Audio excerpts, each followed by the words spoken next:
Curious Naked Diatribes. Curious Naked Diatribes. Curious Naked Diatribes.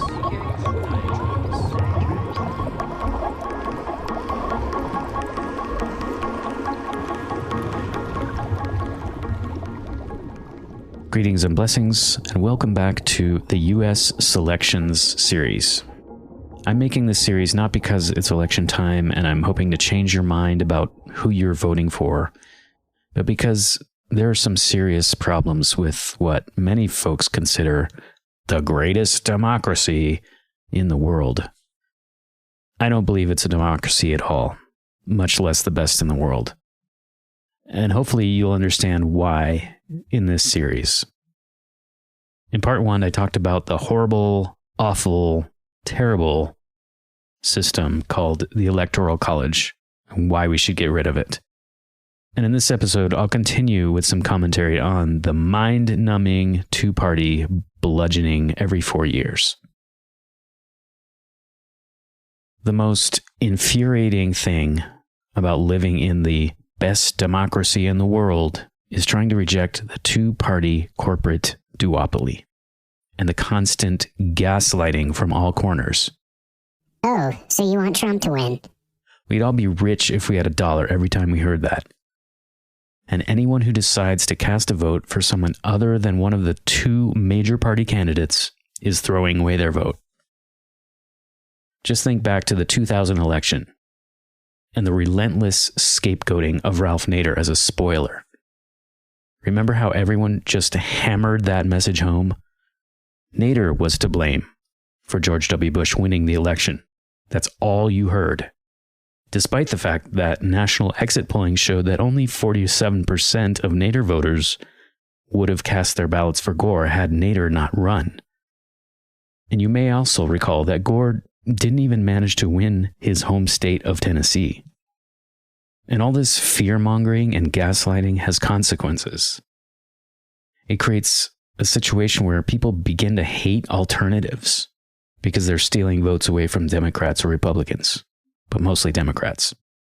And the result is that we're all trapped into this system of the lesser of two evils. And yes, I absolutely agree with Green Party candidate Jill Stein, who has repeated again and again to anyone who will listen that the lesser of two evils eventually, inevitably, leads to the greater evil. So those of us who know that we absolutely need to change course are trapped. We have nowhere to go politically.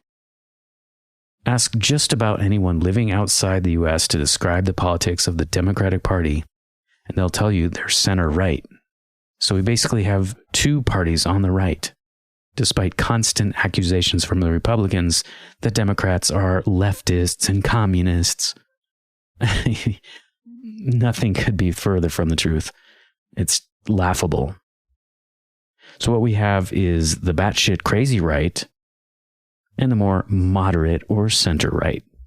That's it. Coke or Pepsi. What we don't have is representation that reflects the diversity of opinions held in the U.S. What we don't have is an actual democracy, which is what? Demos, people, kratos, to rule by the people. What do we have now? A plutocracy, a corporatocracy masquerading as a democracy.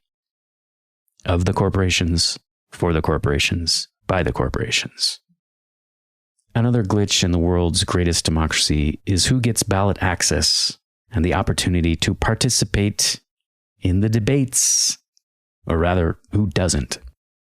The Democratic National Committee has brought legal challenges against third-party and independent candidates this year. More on that in a moment.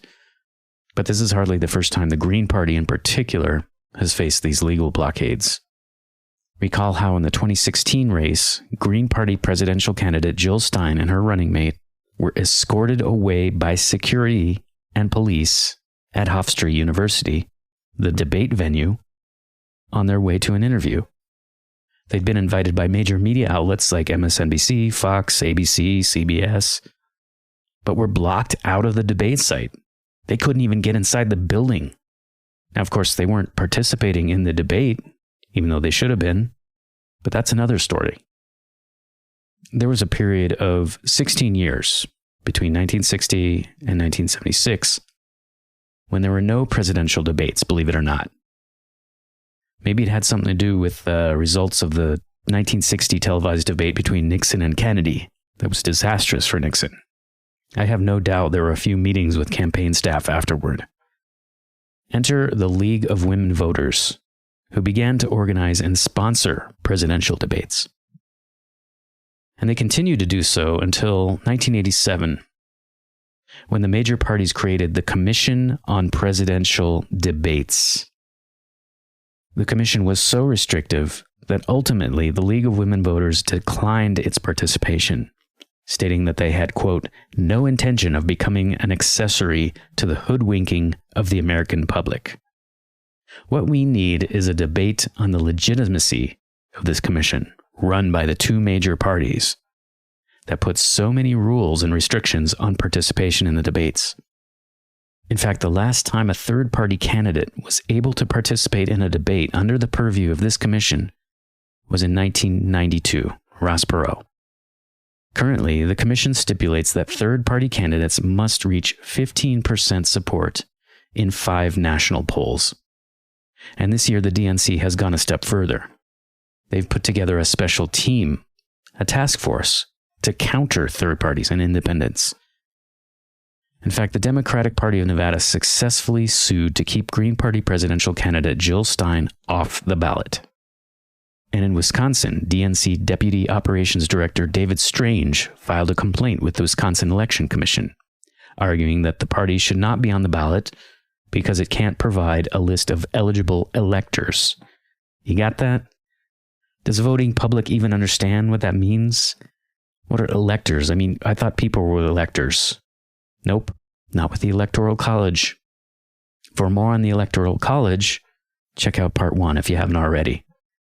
But I mean, does that sound democratic to you? Don't we deserve more choices, not fewer? Shouldn't we, the voting public, be able to hear debates among multiple parties' candidates? One solution to the two-party death spiral is ranked choice voting, or instant runoff elections. Some states have already tried it. It works like this. Voters are asked to rank each candidate according to their preference. If one candidate breaks 50% of the vote, that candidate is the winner. However, if no candidate reaches a majority, the candidate with the fewest votes is eliminated, and his or her votes go to the second choice, and so on, until one candidate reaches a majority. Imagine if those of us who, like myself, are fed up with this two-party bullshit could vote for alternatives without risk. How many people would vote differently if they knew their third-party vote, or fourth or fifth party for that matter, wouldn't be wasted? I think this would have a profound effect on politics in the US, and it would help steer us away from the constant fear-mongering we're constantly hammered with. I think it would mean that campaigns would be far different if the candidates knew that they had to have better ideas, better policies, and not simply be better than the worst option, the only other option. With ranked choice voting, I don't think we would even have to get rid of the Electoral College necessarily, although I think we should do that. How many Gore voters would have voted for Nader in 2000? How many Clinton voters would have voted for Jill Stein in 2016 if they knew they weren't wasting a vote? It's a question I think we should all take very seriously. Thanks for listening. Stay tuned for part 3 in the U.S. Selections series. Until then, que todo sea amor, walk tall, live free.